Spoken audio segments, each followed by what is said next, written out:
கொங்கணர்னு ஒரு சித்தர் இருந்தாரு. அவர் 12 வருஷம் தவம் பண்றாரு, ஜெகஜோதியாக நடந்து வராரு. அவர் தலைக்கு மேல ஒரு கொக்கு பறக்குது, அந்த கொக்கு எச்சம் போடுது. கொங்கணருக்கு கோபம் வருது, முறைச்சு பாக்குறாரு, கொக்கு எரிஞ்சிருச்சு.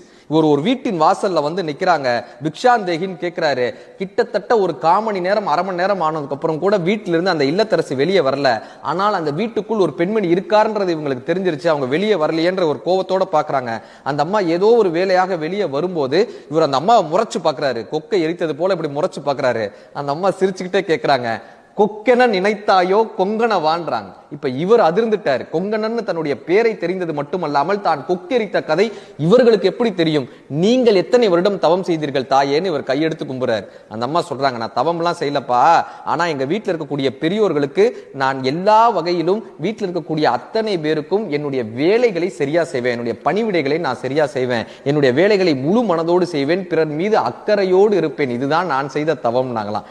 எவன் ஒருவன் தான் செய்யக்கூடிய வேலையை முழு மனதோடு செய்கிறானோ, எவன் ஒருவன் தான் செய்யக்கூடிய வேலையை நேசித்து செய்கிறானோ, எவன் ஒருவன் தான் செய்யக்கூடிய வேலையில் மற்றவர்கள் மீது அக்கறை கொண்டு செய்கிறானோ, அவன் 1000 சித்தர்கள், 1000 பக்தர்கள், 1000 முக்தர்களுக்கு சமம்.